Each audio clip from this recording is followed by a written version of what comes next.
Halo semuanya, kembali lagi bersama saya Muhammad Sufi Aulia di channel yang berbagi tips and trik dan juga tutorial seputar YouTube, blogger, dan mencari uang dari internet. Nah, di video kali ini bagi teman-teman YouTubers yang mungkin sudah mendapatkan 100 subscriber, pasti nanti dong data-data yang ada di YouTube analisisnya itu sudah bervariasi ya, berbeda dengan YouTuber pemula yang mungkin variasinya tidak begitu banyak. Nah, untuk memaksimalkan teman-teman yang sudah mendapatkan 100 subscriber, di sini saya punya trik untuk memahami bagaimana menggunakan YouTube Analysis yang telah digunakan. Oke, kalau misalnya kita ingin membuka YouTube Analysis, maka kita harus membuka browser kita terlebih dahulu. Di sini saya menggunakan Chrome. Dan apabila kalian membuka di Google Chrome, ketikkan saja di Google atau address bar itu Studio YouTube ya, Studio YouTube. Kalian klik saja, pilih yang paling atas atau dengan URL yang ada di sini, studio.youtube.com. Dan ketika kalian membukanya, biasanya bagi yang belum itu akan diminta login terlebih dahulu. Tetapi bagi yang sudah login, dia akan langsung ke Studio YouTube channel kita. Nah, di sini kita bisa melihat di menu sebelah kiri, kalian pilih saja analisis. Di analisis inilah semua data-data tentang bagaimana perkembangan ataupun juga performa dari channel kita itu terlihat. Oke. Di sini yang teman-teman harus perhatikan adalah perbandingannya dulu. Kalau teman-teman di sebelah kanan akan menemukan seperti rentan waktu ya, rentan waktu yang menjelaskan performa channel kita dalam beberapa dekade. Misalnya ingin mengecek untuk 90 hari terakhir. Kenapa nggak 1 tahun bang? Soalnya saya belum punya channel tahun kemarin. Nah, di sini akan melihat tentang waktu tersebut. Jadi saya dapatnya itu waktu awal bulan April ya, itu jadi lonjakan viewers. Nah, berikutnya adalah kita melihat di sini selengkapnya. Dalam 2 hari terakhir itu kita bisa melihat video mana saja yang ditonton oleh para viewers kita. Kita klik saja selengkapnya. Ini rentan waktunya 2 hari terakhir loh ya. Jadi dalam 2 hari terakhir saya mendapatkan 15.000 viewers. Dan untuk di jam saat ini menunjukkan jam berapa nih? Jam 2 itu saya mendapatkan 167 viewers dalam waktu 41 menit. Dan ketika kita scroll ke bawah, kita bisa melihat performa video-video kita per jamnya dan juga per 2 harinya atau per 48 jamnya. Dari data yang di sini kita ketahui bahwa ada perbedaan ya, perbedaan antara mana video yang banyak ditonton yang mana yang tidak. Bagaimana performa video terbaru dan video yang tidak terbaru. Nah, untuk memperjelas, kalian klik aja tanggal publikasi. Di teman-teman klik tanggal publikasi, maka dia akan mengurutkan dari yang terbaru. Kalau kalian ngeklik lagi, itu tidak bisa ya. Jadi harus dari yang terbaru dulu. Jadi yang terbaru, saya lihat performanya adalah seperti ini. Jadi salah satu video terbaru saya itu mendapatkan hampir 200 viewer. Dan juga dalam 60 menit sekarang ini mendapatkan 9 view. Dan kita bandingkan lagi dengan 60 menit yang paling banyak. Kita klik di 60 menit. Nah, di sini video saya yang paling banyak ditonton dalam 60 menit ini adalah video ini yang mungkin saya share lebih lawas lagi ya. Dan inilah yang akan dijadikan patokan. Video ini ternyata dalam per jamnya mendapatkan banyak viewers yang mengangkat performa dari channel kita. Maka kita klik saja di video tersebut. Di sini ketika kalian mengarahkan kursor kalian ke arah judul video, akan ada 2 shortcut yang muncul, yaitu lihat analisis untuk video maupun tonton video di YouTube. Nah, supaya mudah, kita klik saja lihat analisis untuk video, lalu diklik. Ini adalah video yang dalam 2 hari ini memiliki viewers paling banyak dalam per jamnya ya. Ingat, dalam per jamnya. Mungkin dalam per 2 harinya tidak banyak, tapi mungkin saja bisa lebih banyak, tergantung dari performa channel masing-masing. Ketika kita melihat data dari analisis ini, ternyata adalah sumber traffic terbesar saya adalah dari penelusuran YouTube. Penelusuran YouTube yang mengantarkan banyak viewers untuk menuju channel saya. Menurut saya pribadi, mendapatkan viewers dari penelusuran YouTube itu sesuatu yang bagus ya, sesuatu yang luar biasa, karena kita sudah mengoptimisasi SEO kita dengan lebih baik. Dan Kalau kita lihat lagi, data-data lainnya ternyata adalah langsung atau tidak diketahui itu sebesar 13% ya. Jadi kurang lebih 11% itu tidak diketahui fitur YouTube lainnya jelajah halaman channel. Dan video saya tidak direkomendasikan oleh channel manapun ataupun oleh YouTube sendiri. Kenapa tidak direkomendasikan? Karena dari data yang saya temukan adalah bahwa kebanyakan viewer saya berasal dari penelusuran YouTube. Apa yang salah dengan video saya hingga hanya bisa didapatkan oleh penelusuran YouTube. Berarti saya hanya mengoptimalisasi SEO saya saja, tapi tidak dengan kekompletan atau kesempurnaan dari konten tersebut. Nah, mengetahuinya bagaimana? Ternyata kalian bisa baca di sini. Retensi. Jadi kalau misalnya video yang banyak direkomendasikan itu adalah video yang punya retensi tonton yang besar gitu ya. Anggap video Anda itu 5 menit dan penonton Anda itu 80%-nya atau hampir semuanya itu 3 atau 2 menit atau sampai 50%. Itu gampang direkomendasikan ke orang lain dan mendapatkan like yang perbandingan dengan dislike itu super jauh gitu. Anggaplah mendapatkan 98 like dan dapat 2 dislike dengan rata-rata retensi penonton dalam persentase sebesar di atas 50%. Itu gampang banget direkomendasikan ke channel-channel lain. Direkomendasikan tuh bagaimana? Misalkan saja teman-teman itu nonton sebuah video, biasanya kan ada tuh kalau teman-teman scroll ke bawah nanti akan ada lagi rekomendasi video gitu. Ada tulisan rekomendasi untuk Anda, disarankan untuk Anda. Nah, yang seperti itu, biasanya video yang seperti itu karena retensi penontonnya tinggi dan juga like dan dislike-nya itu memiliki selisih yang lumayan jauh ya.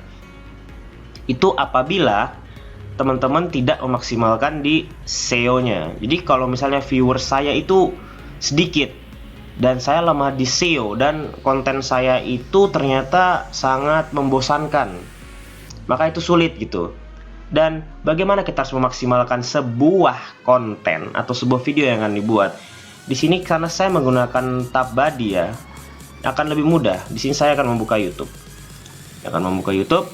Dan mungkin teman-teman merasa apa sih yang sebenarnya kurang dari konten saya? Kenapa susah sekali berkembang?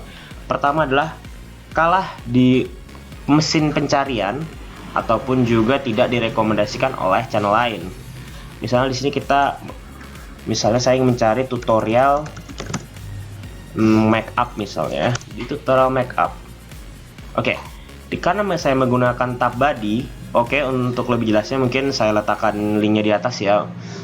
Video saya untuk memahami tab body. Di sini saya melihat tutorial makeup ini tuh performanya seperti apa sih? Dan ketika saya temui adalah ternyata search volume-nya tuh sangatlah tinggi banget. Kompetisinya tuh poor, artinya sulit sekali. Dan juga rata-ratanya adalah sangat berat karena sini poor, artinya persaingan Anda untuk membuat konten tutorial makeup itu lumayan berat kalau secara optimisasi SEO. Oke, bisa dipahami. Lalu bagaimana saya bisa berjuang kalau saya ingin membuat konten makeup? Yaitu adalah optimisasi dari hasil video konten Anda. Sederhananya adalah seperti demikian. Dan hal yang terpenting yang perlu teman-teman lakukan adalah ketika melihat data yang diberikan oleh YouTube analisis ini datanya itu 2 hari sekali ya. Jadi misalnya ini tanggal 5 Mei, berarti datanya itu paling baru ya 3 Mei. Jadi mereka olah dulu untuk disampaikan kepada Anda secara konkret. Nah, dimana kita melihat secara konkret? Kita bisa melihatnya di mode lanjutan atas kanan. Mode lanjutan. Di mode lanjutan ini akan terlihat ya. Untuk video ini sumber trafiknya berasal dari penelusuran YouTube dengan kata kunci sebagai berikut. Ini kata kuncinya. Jadi saya mendapatkan banyak sekali kata kunci ya. Kata kunci yang bervariatif. Nah, ini yang lumayan berat ya. Mungkin kalau Anda bisa menang di kata kunci tutorial makeup, tapi mungkin aja Anda tidak bisa bertempur di kata kunci tutorial makeup hijab gitu, atau tutorial makeup 2020. Itu bisa saja Anda tidak bisa bertempur. Nah, bagaimana memaksimalkan kata kunci ini supaya gampang dicari di YouTube, bahkan dia selisih kelebihan S ataupun kelebihan spasi, video Anda tetap mendapatkan PageRank yang bagus adalah memaksimalkan task. Bagaimana memaksimalkan task? Contohnya adalah di video ini kita melihat detail ya. Kita melihat detail. Saya mengetikkan kata judul gamenya Lost Life, beserta saya ketikkan lagi di sini Lost Life juga. Nah, di deskripsi, di judul maupun di kata kunci saya ketikkan juga Lost Life. Mungkin ada yang bertanya, kenapa ini ada angka 1, 4, 2? Itu bisa terlihat kalau teman-teman menggunakan aplikasi TubBuddy, yaitu sebuah add-ons yang disediakan untuk membantu para YouTuber dalam memaksimalkan channel mereka. Oke, kita kembali ke mode lanjutan. Di mode lanjutan ini, kita harus mengecek lagi langsung ke total dari channel kita. Di sini adalah hal yang terpenting untuk teman-teman lakukan ya. Jadi di mode lanjutan ini semua datanya itu semoga konkret ya. Ini masalah datanya nih selisihnya atau marginnya gimana itu hanya YouTube yang tahu gitu. Soalnya kalau kita ngebandingkan di Social Blade di situ seperti ini, Social Blade ini kan juga kita bisa ngecek ya viewers kita, bahkan gak usah viewers kita, viewers orang juga bisa kita cek. Lalu juga ada Nox Influencer. Nah, juga Nox Influencer. Jadi mereka ini adalah dua situs yang mirip ya, yang seperti mengetahui data-data dari para konten kreator. Dan kalau kita kembali ke mode lanjutan, kita bisa mendapatkan dalam 28 hari terakhir. Jangan bandingkan 28 hari terakhir, karena kalau teman-teman baru mendapatkan 100 subscriber itu pastikan bandingannya di 7 hari. Loh, kenapa 7 hari? Karena 7 hari itu biasanya akan ada sedikit selisihnya. Jadi kalau 28 hari itu selisihnya itu ada yang jatuh banget, ada yang naik banget gitu loh. Tapi kalau 7 hari biasanya adanya itu rentangnya kurang lebih aja ya. Jadi tiap jam menit itu dibandingkan gitu. Nah, di sini teman-teman dimaksimalin. Kenapa? Karena ada 100 subscriber. Rata-rata viewers teman-teman tuh sekitar 100 hingga 300 viewer per hari. Rata-rata loh ya. Mungkin bisa lebih besar, bisa juga lebih kecil. Kalau sampai lebih kecil, kemungkinan ada sub for sub, oke? Di sini langsung saja sumber traffic.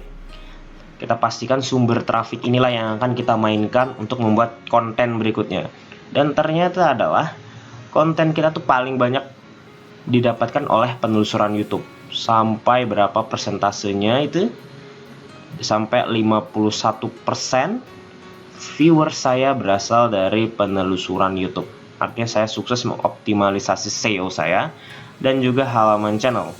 Artinya banyak orang yang mengetikkan langsung nama channel saya, lalu mereka scroll-scroll untuk cari video yang mereka inginkan. Biasanya kalau banyak viewers yang datang dari halaman channel itu karena channel tersebut mempunyai konsep yang jelas. Misalnya membahas tentang motovlog atau food vlogger. Isinya gitu-gitu aja, makanya dia viewers dari halaman channel itu banyak. Fitur jelajah. Kalau kita baca fitur jelajah ini adalah, jadi dia tuh ditampilkan di beranda gitu. Mungkin teman-teman tuh hobi nonton game, misalnya Mobile Legends ataupun PUBG Mobile, dan tiba-tiba ketika pertama kali buka YouTube sudah disarankan nonton ini. Nah, itu biasanya dari fitur jelajah. Fitur YouTube lainnya ya dari lainnya halaman playlist. Nah, ini mungkin buat YouTuber pemula itu ya, paling males itu adalah membuat halaman playlist gitu. Apalagi kalau konten kamu itu campur aduk gitu ya. Bentar-bentar nge-game, bentar-bentar nge-vlog, bentar-bentar apa misalnya nge-vape gitu. Lalu nggak dibuat playlistnya gitu. Jadi penontonnya itu bingung gitu. Kalau teman-teman buat playlist, itu video di playlist yang sama itu gampang banget nanti kerekomendasikan. Percaya deh sama saya. Eksternal ini kecil sekali, tapi eksternal ini maksudnya adalah didapatkan dari luar, dan ini tidak saya rekomendasikan sama sekali mendapatkan dari eksternal. Kenapa? Karena YouTube itu tidak terlalu bodoh ya, robot YouTube itu ya. Kalau misalnya sumber traffic teman-teman itu anggaplah eksternalnya itu mencapai 30%, itu artinya sebagian video teman-teman didapatkan dari hasil spamming. Kemungkinan besar YouTube mikirnya kayak gitu. Hasil spamming. Kenapa bisa disebut hasil spamming? Pertama adalah mungkin waktu teman-teman share misalnya ke Twitter atau Facebook, itu thumbnailnya bener-bener wah banget itu, bikin penasaran. Ketika diklik ternyata wah ini tipu-tipu gitu. Jadinya hanya mendapatkan retensi penonton yang sangat rendah. Jadi itu hindari banget. Kalau sampai retensi penontonnya rendah, lalu viewersnya banyak, lalu yang dislike banyak, channel kamu jadi korban nanti. Jadi nggak saya rekomendasikan, kecuali nge-share-nya itu ya ke grup-grup yang memang setopik gitu ya, bahas komputer ke grup komputer ya, seperti itu saja. Biarpun mereka yang nonton nanti dikit, paling nggak mereka nontonnya niat gitu. Sampai 70% dari durasi video itu sudah bagus banget. Rekomendasi video. Nah, ini rekomendasi video ini yang sebenarnya dimulai dari kualitas konten kita sendiri dan kualitas channel. Kualitas channel itu yang bagaimana? Biasanya YouTube memberikan rekomendasi video untuk channel yang isi kontennya itu jelas gitu. Jelas yang kayak gimana? Jelas yang kayak gimana adalah isi kontennya mirip-mirip aja. Ngebahas motor mungkin, ngebahas mobil, ngebahas ilmu sains atau matematika, membahas perkuliahan kampus yang seperti itu.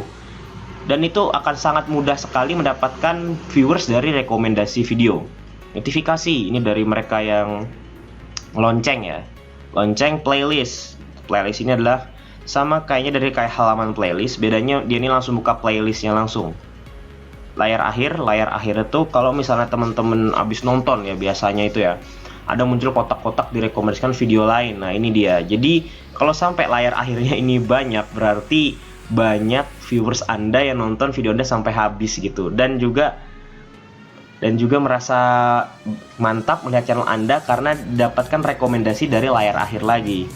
Itu sangat bagus banget. Dan yang penting adalah satu, geografi. Di geografi, viewers saya itu dominannya Indonesia ya, maklum. Saya menggunakan bahasa Indonesia gitu ya. Dan negara-negara lain. Jadi kalau dominannya sudah Indonesia, sudah gunakan saja Indonesia. Jangan sampai tiba-tiba ternyata wow, saya mendapatkan 10% viewers dari Amerika Serikat lalu sok-sokan bikin bahasa Inggris. Viewers Anda yang dari Indonesia mungkin kabur gitu ya. Biarpun Anda ngasih subtitle, bisa jadi kayak gitu. Jadi apa yang sudah didapat ini dimaksimalin aja. Jangan sok-sokan tiba-tiba wah saya mau bikin channelnya pakai konten bahasa Inggris saja karena ada orang Amerika yang nonton. Jangan seperti itu. Video saya juga semuanya pakai bahasa Indonesia, dan nggak cuma Amerika, negara lain ada tuh, sampai coba bayangin aja ada negara India gitu, ada aja yang nonton. Lalu di usia penonton, nah ini adalah bagaimana Anda memaksimalkan konten Anda agar konten Anda itu menarik. Itu Anda nggak harus buat yang bagus banget gitu, Anda harus menyesuaikan penonton Anda itu bagaimana. Nah, di sini adalah kalau usia penonton saya terbesar itu adalah di umur 18 hingga 24. Usia remaja. Artinya bahasa-bahasa atau candaan yang bisa diterima remaja atau di umur sekian itu sangat bagus. Misalnya kamu suka pakai istilah cok, lalu ayolah, habis itu meme gitu kan, mereka cocok gitu loh. Habis itu napas sih, sudahlah, dah lah, males gitu loh. Mereka cocok. Jangan sampai Anda pakai bahasanya orang tua gitu ketika penonton Anda tuh dominannya remaja gitu. Jangan kayak gitu ya. Di sini juga harus kita lihat, ternyata ada usia penonton yang masih 13 hingga 17 tahun. Biarpun di sini hanya sekitar 13%, itu tetaplah penonton Anda. Dan mereka ini masih bahaya sekali kalau kita menggunakan kata-kata kasar gitu ya. Misalnya mereka ikutan kita nge-game lalu mate gitu gara-gara teman kita tidak bisa main, lalu kita teriak-teriak hewan gitu ya, jangan gitu, pasti mereka gampang ikut-ikutan. Berbeda dengan yang 53% ini yang dominasinya remaja, mereka itu bakal bodo amat lah dengan kata-kata kita gitu loh, karena mereka memang jokesnya di situ. Itu tergantung bagaimana bahasa yang Anda gunakan. Jangan menggunakan bahasa yang kaku. Bahasa yang kaku itu malah disukai oleh orang tua gitu loh. Orang tua nih 45 sampai 54. Nah, kalau bahasa kaku itu kalau penonton Anda tuh ya udah 40-an ke atas, no problem. Tapi kalau udah 40-an ke atas, jangan pakai bahasa anak gaul, mereka nggak bakal suka. Jadi pastikan dulu berapa rata-rata usia penonton Anda. Oke? Oh ya, ini untuk YouTubers yang sudah 100 subscriber ya.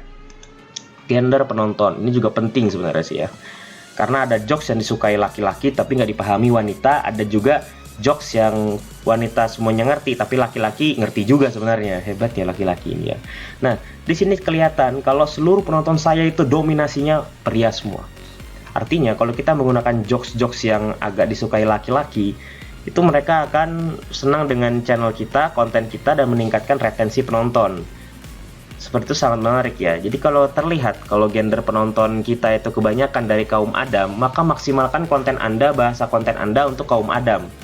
Gak usah mentang-mentang, wah saya mau nyari penonton dari kalangan cewek lalu saya make up gitu, penonton cowoknya hilang semua. Percaya deh sama saya ya. Jangan coba-coba yang aneh-aneh, itu aja. Tanggal. Nah, karena di sini saya menggunakan data 7 hari terakhir ya. Untuk semuanya datanya 7 hari terakhir. Ingat, data semuanya ini 7 hari terakhir.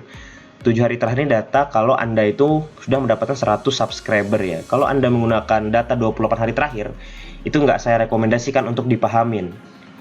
Di tanggal ini adalah tanggal-tanggal dari jumlah penayangan. Nah, seperti yang saya ungkapkan sebelumnya, YouTube itu perlu 2 hari untuk mengolah data-data Anda.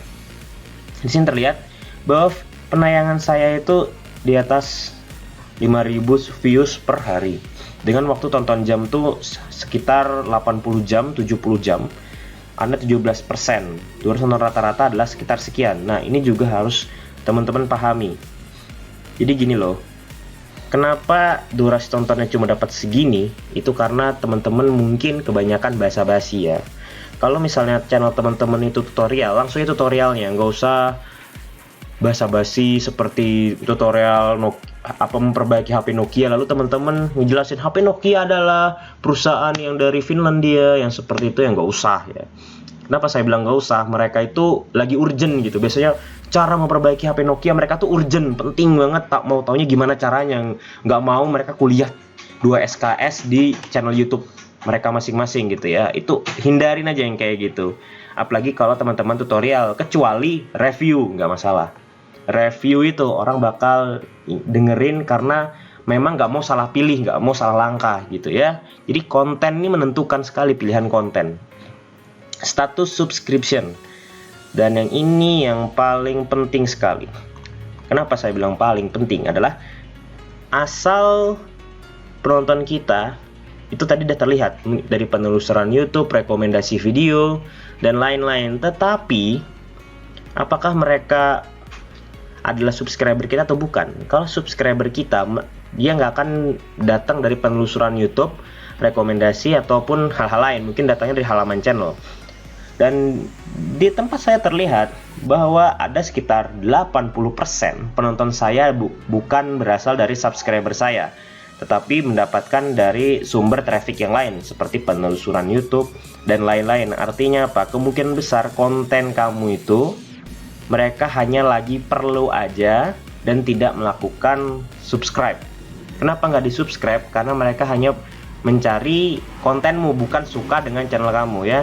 Jadi jangan baper situ kan, yang tiba-tiba ada nih 80%, waduh, nggak ada, dari 85% nggak ada yang nge-sub kan, cuma 14% aja yang nge-sub. Jangan berpikir seperti itu.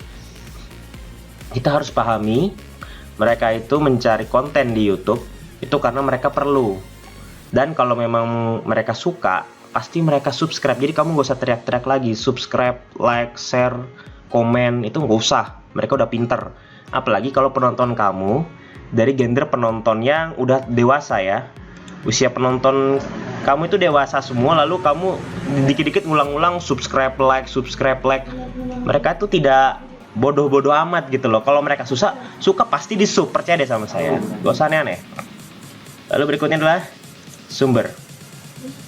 Nah, ini adalah hal yang paling penting ya. Jadi subscriber kamu itu datangnya dari mana aja, apalagi untuk 100 subs pertama itu ya, bakal terlihat banget datang dari mana gitu. Nah, kalau saya dalam 7 hari terakhir ini mendapatkan 262 dan hilang 56. Total yang saya dapatkan adalah 318 dalam hari ini. Nah, itu datangnya dari mana aja? Yaitu dari halaman tontonan YouTube. Apabila kita klik halaman tontonan YouTube, kita bisa melihat sumber subscriber kita itu dari video apa saja. Nah, di sini saya ada video yang Yumemaro 3D. Ini adalah konten yang memang berseri. Jadi Yumemaro 3D adalah sebuah game yang memang ada serinya gitu, ada macam-macam gitu. Jadi mereka tahu kalau misalnya ini game ada serinya dan di channel ini tertang mengupdate, maka mereka akan nge-subscribe. Kenapa mereka subscribe? Karena mereka mau cepat-cepat dapat informasi terbaru. Lalu seperti game ini dan lain-lain itu tergantung banget ya. Dan dari sini saya lihat untuk channel saya untuk 4 hari lagi. 1 minggu terakhir ini ternyata hanya berasal dari 4 video.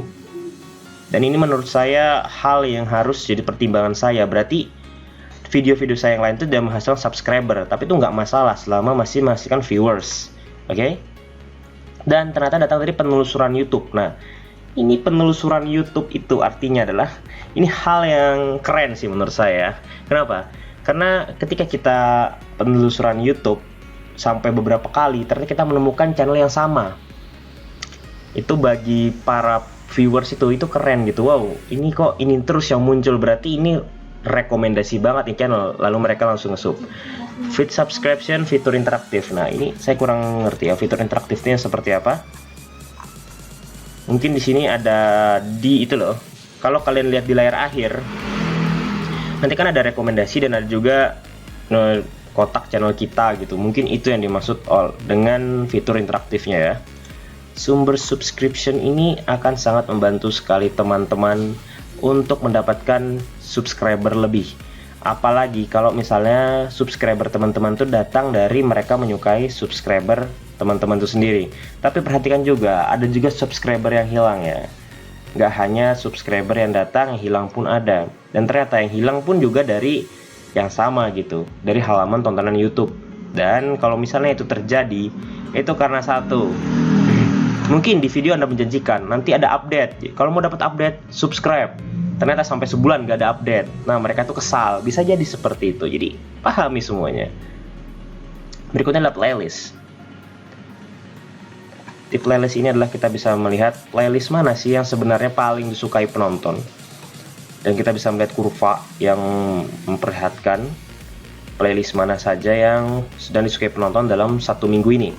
Dan ketika kita melihat data matriksnya di bawah, ternyata adalah game mantap-mantap itu sudah diputar sebanyak 1000 kali. Nah, artinya apa? Banyak loh dari viewers Anda itu ternyata nge-save playlist Anda untuk ditonton nanti atau di-share ke orang-orang.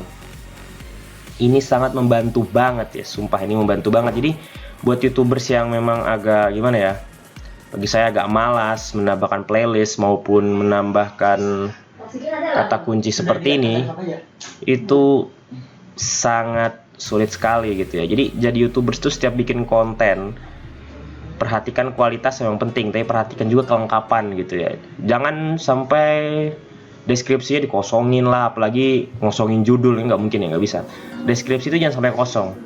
Jangan sampai Anda terlihat sebagai YouTubers yang pemalas gitu, YouTubers yang nggak niat ya. Apalagi sampai nggak ada thumbnail, itu kelihatan banget nggak niatnya gitu ya. Jadi itu harus diperhatikan sekali. Dan lainnya ini masih banyak ya, tapi tidak terlalu berpengaruh. Yang paling berpengaruh adalah tadi ini.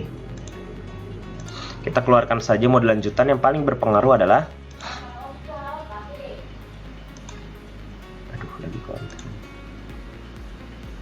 paling berpengaruh adalah di analisis dan juga di sini jangkauan. Di jangkauan ini yang harus teman-teman perhatikan adalah rasio klik tayang. Bagaimanapun adalah rasio klik tayang ini yang harus teman-teman perhatikan. Karena apa? Karena inilah jiwa dari orang ingin mengklik video Anda. Jadi berapa kali ditawarkan ke orang, YouTube menawarkan berapa persentase kemungkinan video Anda lah yang dipilih.